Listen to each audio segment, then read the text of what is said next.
खाने के बाद लेटना। राजा अकबर अपने दरबार में बैठे कुछ सोच रहे थे। अचानक उन्हें बीरबल की कही हुई एक बात याद आई।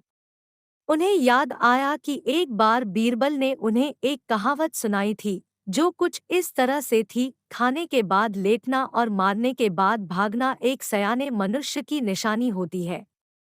राजा सोचने लगे, अभी दोपहर का समय है। यकीनन बीरबल खाने के बाद सोने की तैयारी में होगा। चलो आज उसकी बात को गलत साबित किया जाए। यह सोचकर उन्होंने एक सेवक को आदेश दिया कि इसी वक्त बीरबल को दरबार में उपस्थित होने का संदेश दिया जाए। बीरबल अभी खाना खाकर बैठे ही थे कि सेवक राजा का आदेश लेकर बीरबल के पास पहुंचा। बीरबल आदेश के पीछे छिपे राजा की मंशा भली भांति समझ गए। उन्होंने सेवक से कहा, तुम थोड़ी देर रुको, मैं कपड़े बदलकर तुम्हारे साथ ही चलता हूँ। अंदर जाकर बीरबल ने अपने लिए एक तंग पजामा चुना। पजामा तंग था तो उसे पहनने के लिए उन्हें बिस्तर पर लेटना पड़ा। पजामे को पहनने का बहाना कर वे थोड़ी देर बिस्तर पर ही लेटे रहे और फिर सेवक के साथ दरबार की ओर चल दिए।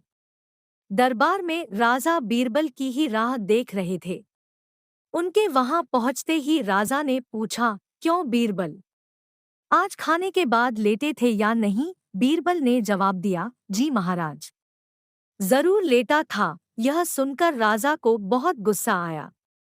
उन्होंने बीरबल से पूछा, इसका मतलब यह है कि तुमने मेरे आदेश का असम्मान किया? तुम उसी समय मेरे सामने क्यों उपस्थित नहीं हुए? इसके लिए मैं तुम्हें सजा देता हूँ।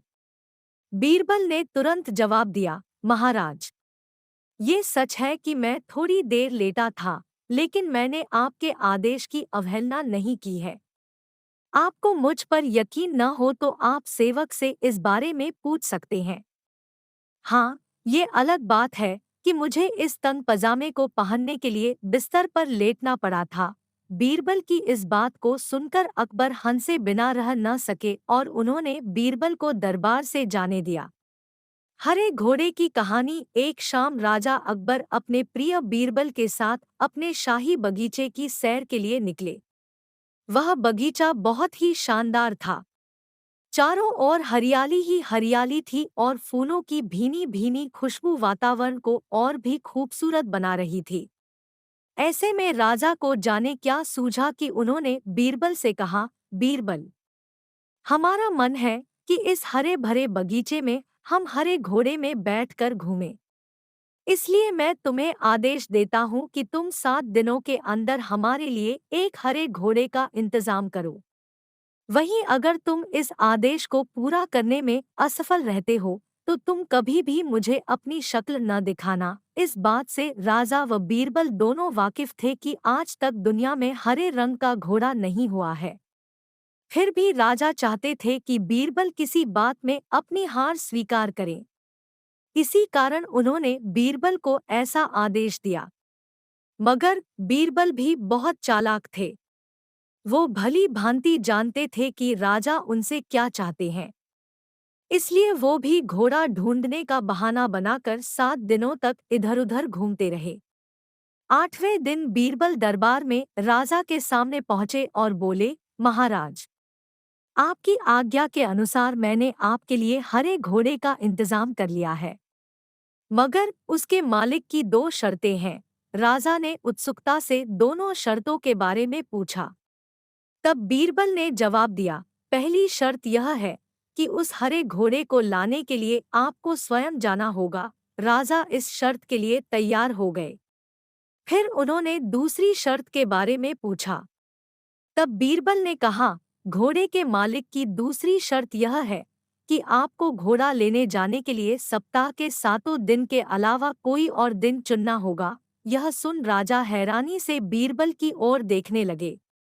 तब बीरबल ने बड़ी सहजता से जवाब दिया, महाराज, घोड़े का मालिक कहता है कि हरे रंग के खास घोड़े को लाने के लिए उसकी यह खास शर्तें तो माननी ही होंगी। राजा अकबर बीरबल की यह चतुराई भरी बात सुनकर खुश हो गए और मान गए कि बीरबल से उसकी हार मनवाना वाकई में बहुत मुश्किल काम है। जब बीरबल बच्चा बना, एक बार की बात है, बीरबल को दरबार आने में देरी हो गई। राजा अकबर बेसब्री से बीरबल का इंतजार कर रहे थे।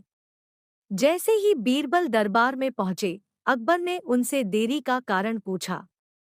बीरबल कहने लगे कि आज जब वह घर से निकल रहे थे तो उनके छोटे छोटे बच्चों ने उन्हें रोक दिया और कहीं न जाने की जिद करने लगे। किसी तरह बच्चों को समझा बुझाकर निकलने में ही देरी हो गई। राजा को बीरबल की इन बातों पर बिल्कुल यकीन नहीं हुआ। उन्होंने सोचा कि बीरबल देर से आने का झूठा बहाना कर रहे हैं। उन्होंने बीरबल को कहा कि बच्चों को मनाना इतना भी कठिन काम नहीं है। अगर वे ना माने तो थोड़ा डांट डपट कर उन्हें शांत किया जा सकता है। वहीं बीरबल इस बात से परिचित थे कि बच्चों के मासूम सवालों और जिद को पूरा कर पाना बेहद मुश्किल होता है। जब अकबर इस बात से संतुष्ट न हुए तो बीरबल को एक उपाय सूझा। उन्होंने राजा के सामने एक शर्त रखी। उन्होंने कहा कि वह इस बात को सिद्ध कर सकते हैं कि छोटे बच्चों को समझाना बहुत मुश्किल होता है, लेकिन इसके लिए उन्हें एक छोटे बच्चे के जैसे व्यवहार करना होगा व राजा को उन्हें समझाना होगा। राजा इस शर्त के लिए तैयार हो गए। अगले ही पल बीरबल एक बच्चे के जैसे चिल्लाने और रोने लगे। राजा ने उन्हें मनाने के लिए उन्हें अपनी गोद में उठा लिया। बीरबल गोद में बैठकर राजा की लंबी मूंछों से खेलने लगे। कभी वे बच्चों की तरह मुंह बिगाड़ते तो कभी मूंछों को खींचने लगते। अभी तक राजा को कोई आपत्ति नहीं हो रही थी। जब बीरबल मूंछों से खेलकर थक गए तो गन्ना खाने की जिद करने लगे। राजा ने बच्चा बने बीरबल के लिए गन्ना लाने का आदेश दिया। जब गन्ना लाया गया तो बीरबल ने नई जिद पकड़ ली कि उन्हें छिला हुआ गन्ना चाहिए। एक सेवक द्वारा गन्ने को छिला गया। अब बीरबल जोर जोर से चीखने लगे कि उन्हें गन्ना छोटे छोटे टुकड़ों में कटा हुआ ही चाहिए। उनकी जिद को पूरा करने के लिए गन्ने को छोटे छोटे टुकड़ों में काटा गया।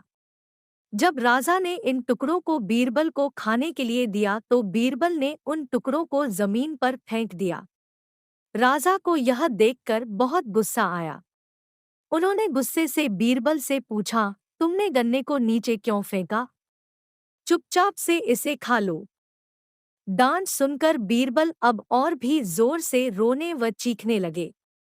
अकबर ने प्यार से पूछा, कहो बीरबल, तुम क्यों रो रहे हो? बीरबल ने जवाब दिया, मुझे अब छोटा नहीं एक बड़ा गन्ना चाहिए। अकबर ने उन्हें एक बड़ा गन्ना लाकर दिया, लेकिन बीरबल ने उस बड़े गन्ने को हाथ तक न नहीं लगाया। अब राजा अकबर का गुस्सा बढ़ रहा था। उन्होंने बीरबल से कहा कि तुम्हारी जिद के अनुसार तुम्हें बड़ा गन्ना लाकर दिया गया है, तुम इसे न खाकर रो क्यों रहे हो? बीरबल ने जवाब दिया, मुझे इन्हीं छोटे छोटे टुकड़ों को जोड़कर एक बड़ा गन्ना खाना है। राजा ने बीरबल की इस जिद को सुनकर अपना सिर पकड़ लिया और अपनी जगह जाकर बैठ गए। रिपोर्ट उन्हें परेशान देखकर बीरबल ने बच्चा बनने का नाटक खत्म किया और राजा के समक्ष गए। उन्होंने राजा से पूछा, क्या अब आप इस बात से सहमत हैं कि बच्चों को समझाना यकीनन एक मुश्किल काम है? राजा ने हाँ में सिर हिलाया और बीरबल को देख मुस्कुराने लगे। कहानी